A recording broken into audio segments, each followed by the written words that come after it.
What's up, guys? Orcus here, and today we got another video. Today we're going to be going over some drivers that I think are going to improve for the 2026 NASCAR season. It's been a while since I made a little NASCAR video, been a couple weeks, Honestly, the reason why is because I just didn't really have much ideas on what to do for a NASCAR video. And, with the Christmas holiday season, stuff like that, I've been a little bit busy.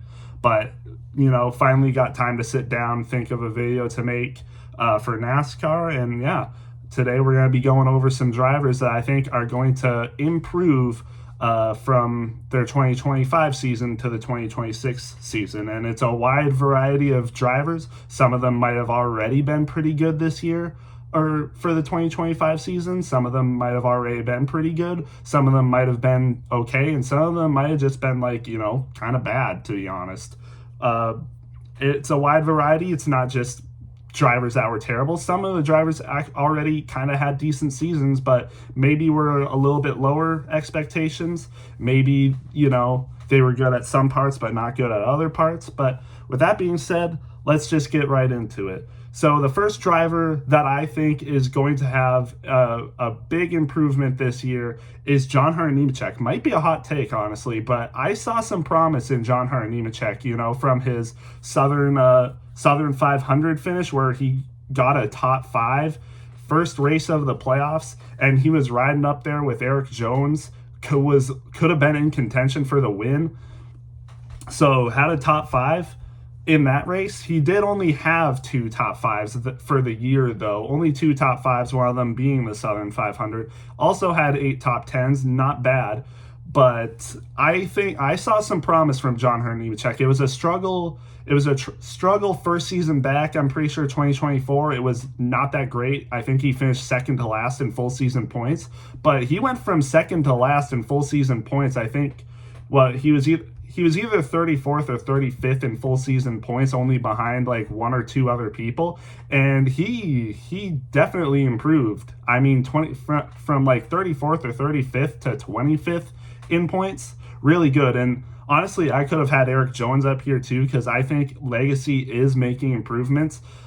I had kind of a bold take. I remember for 2024, I'm pretty sure I predicted Eric Jones would make the playoffs, and that really didn't come to fruition. Legacy was not great that year, but they made improvements in 2025. Eric Jones actually finished 24th in the regular season standings, for regular season points. Only finished 1 point above John Hunter Nemechek, though. Only finished 1 point above, 665 points to John Hunter Nemechek's 664. And John Hunter Nemechek actually had more top 10s than Eric Jones in the 2025 season. So I think John Hunter Nemechek is going to continue to improve. Legacy is going to continue to improve. I think, that was something I predicted, actually.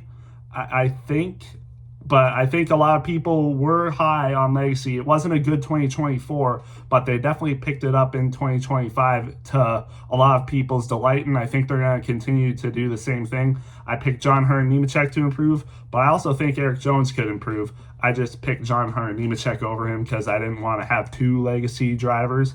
I kind of didn't have repeats on the same team and stuff like that.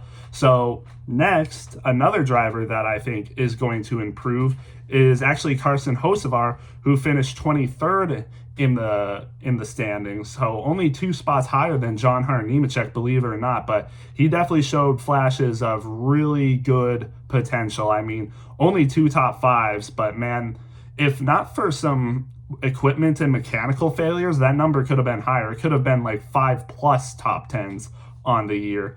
I mean, he was running really good at Michigan, ran really good at the Coca-Cola 600, ran really good at Pocono.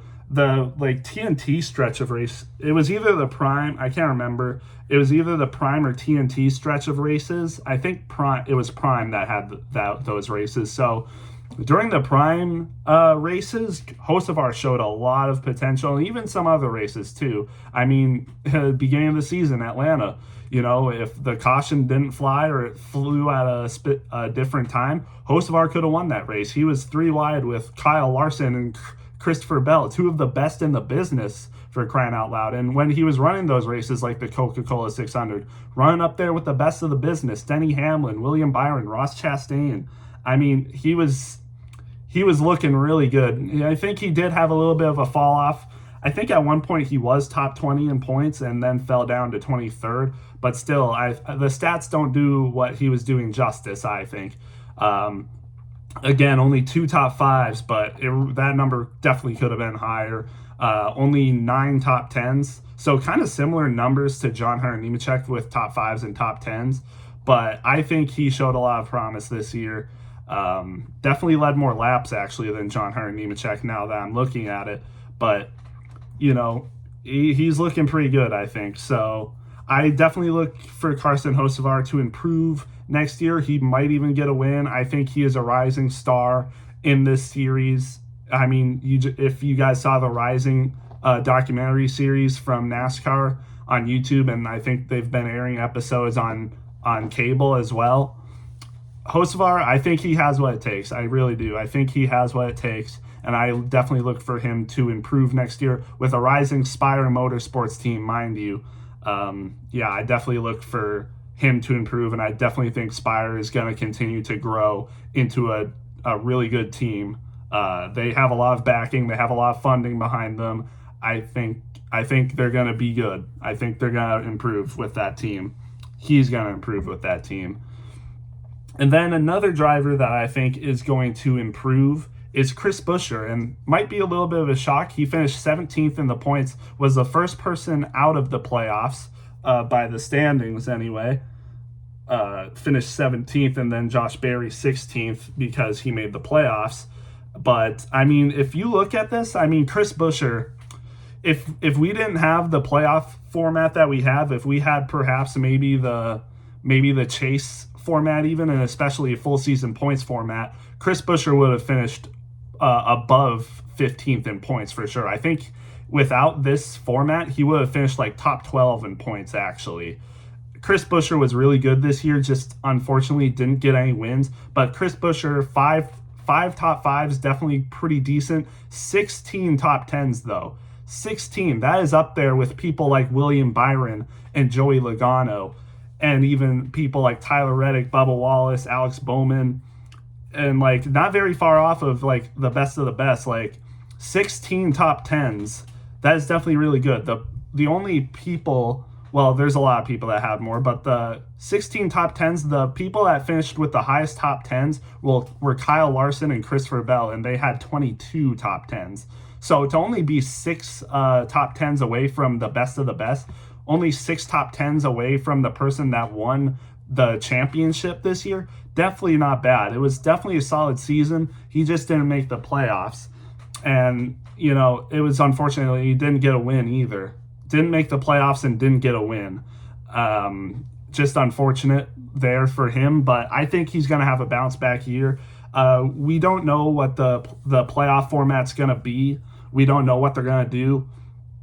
If I had to guess, I don't think we're going back to regular season format or full season points format, whatever you want to call it. What the Winston Cup was back in the day, Winston Cup format, regular or full season points format, whatever.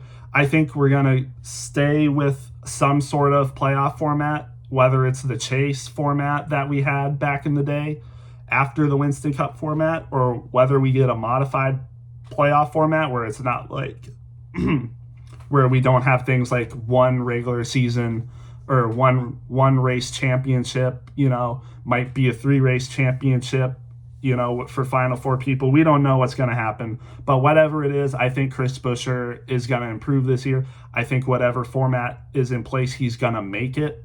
And I think he's going to get a win or more, I think. Originally, I had Brad Keselowski being the one that would improve, because Brad Keselowski, he had a really bad struggle in the beginning of the year, but then he really picked it up. He finished with 6 top 5s and 13 top 10s, so actually he had one more top 5 than Chris Buescher did.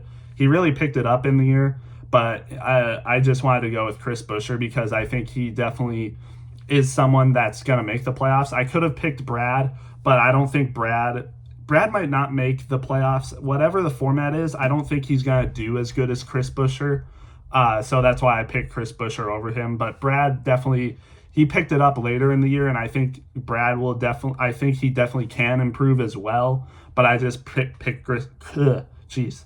I picked Chris Buescher because I think whatever the playoff format is or whatever, he's going to make it in. And I also think he's going to get one or more wins. And I don't know if I can say the same for Brad Keselowski, even though I think he will improve. But I think Chris Buescher is going to improve in a more impressive way. So that's why I picked him over Brad Keselowski.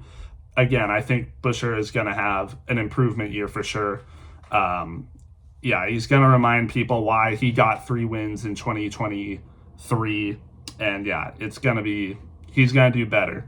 And I can say the same thing for his teammate Ryan Preece. I think Ryan Preece could improve as well. But again, I don't know if Ryan Preece is going to get a win or make whatever the playoff format is. So again, that's also why I picked Chris Buescher over them.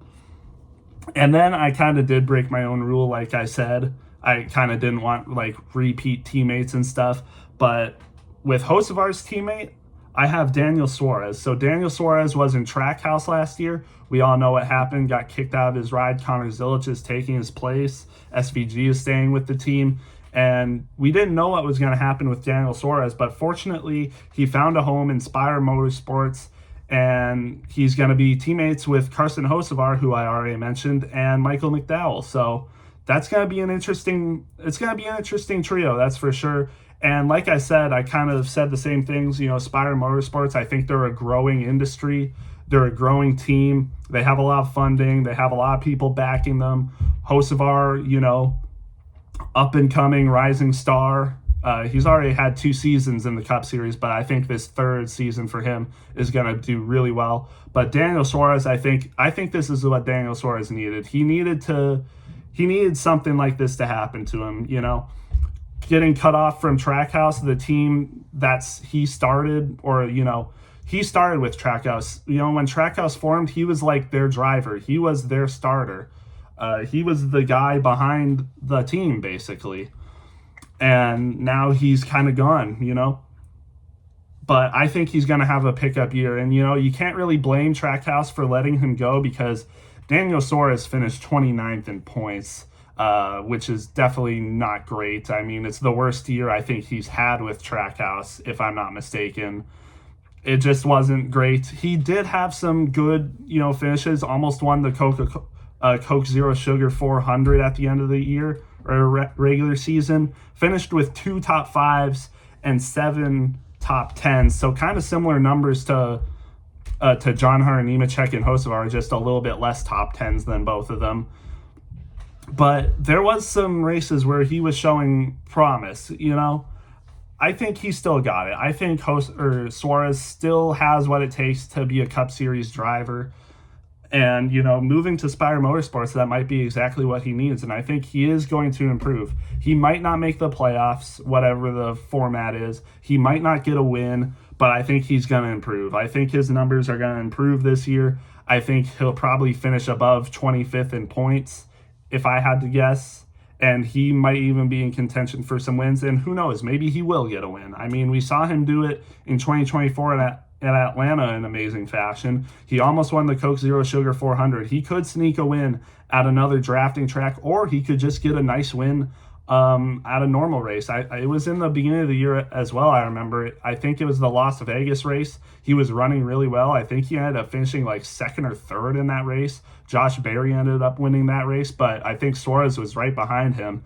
If something happened to Josh Berry, he might have won that race. So Suarez, he had some good runs, but it was definitely a down year for him.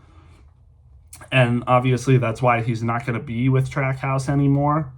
But I think with Spire, a rising team with rising stars, I think he is going to improve on the year and finish decently higher than what he finished this year. And an interesting pick here, you guys might be surprised to hear this one, but I have Shane Van Gisbergen. And you guys are probably going to be like, well, Shane Van Gisbergen, he won 5 races and made the playoffs. How can you put him in someone that will improve? Well, let me explain.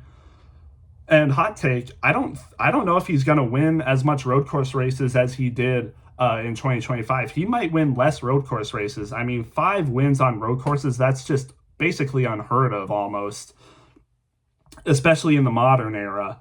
But honestly, I could see Connor Zilic taking some of those wins from him. Some of the other drivers could improve on the road courses and maybe nab a win from him.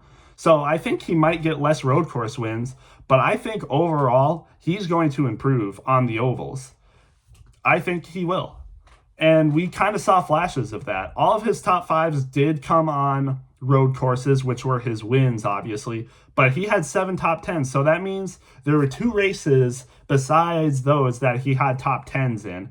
I can't remember which ones those were, but I know that he had a lot of top 15s that were actually pretty impressive for him, too. This was his first year in the NASCAR Cup Series, and I think overall he did pretty decent on the ovals. Sure, there were some races that he was really not good at. I can think of a couple off the top of my head, like Iowa and Bristol, especially, in the fall. I remember it was pretty bad for him. But I think he's going to improve on the ovals. I think he will, and I would not be surprised if he gets over 5 top 10s on ovals, and he might even get some top 5s on ovals. I'm not even kidding. He might get a couple top 5s on some ovals.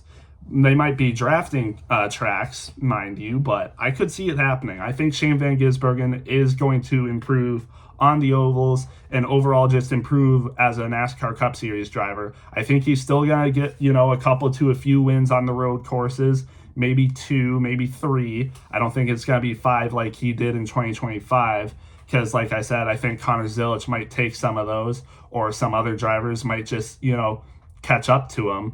But I think Shane Van Gisbergen, he's going to improve on those ovals, and he's going to show people that he definitely belongs in the Cup Series, not just as a road course ringer, but he will improve on the ovals and be a formidable opponent even on the ovals, I think. So we'll just have to wait and see, but that's what I think. I think Trackhouse is going to be an improving team. They just got Connor Zilic, a really rising star who had an amazing O'Reilly Series season. Should have won the championship, but I digress. Connor Zilic is going to be good in the Cup Series for sure. I think he might even get a win, especially on a road course. But I think Shane Van Gisbergen will as well, and he's going to improve on the ovals and be close to his teammate Ross Chastain, a matter of fact. So, but that's just what I think. And then the next one might be a little shocking, but I have Tyler Reddick. And you guys might be like, oh, Tyler Reddick, but he got a win and made the playoffs, got into the round of 12. Yes, but if you remember his 2024 season, this was a guy that won multiple races in the year, won Homestead to lock himself into the championship 4, and then this year only had 1 win. And I can't even remember what track that was at. I'm trying to think. What was it? Or wait, no, he didn't get a win. I'm tripping, yeah.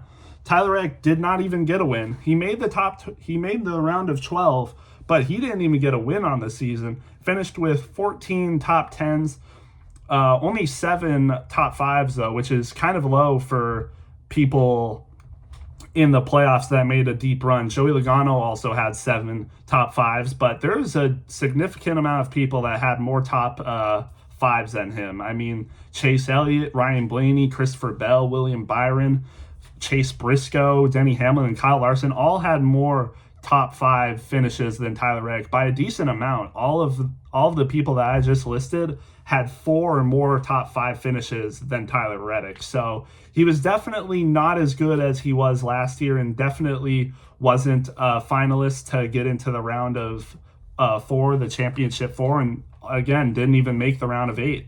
So I definitely think Tyler Reddick is going to improve. 23-11 will improve. Bubba Wallace had a pretty good year by himself, and honestly kind of matched Tyler Reddick in some certain things. Only had 1 less top 5 finish than him and had the same amount of top 10 finishes as Tyler Reddick, and Bubba Wallace won a race, unlike Tyler Reddick. But I think Tyler Reddick's going to improve. I think he's going to get a win or more on the year, kind of like Chris Buescher. I think he's going to get 1 or more wins on the year.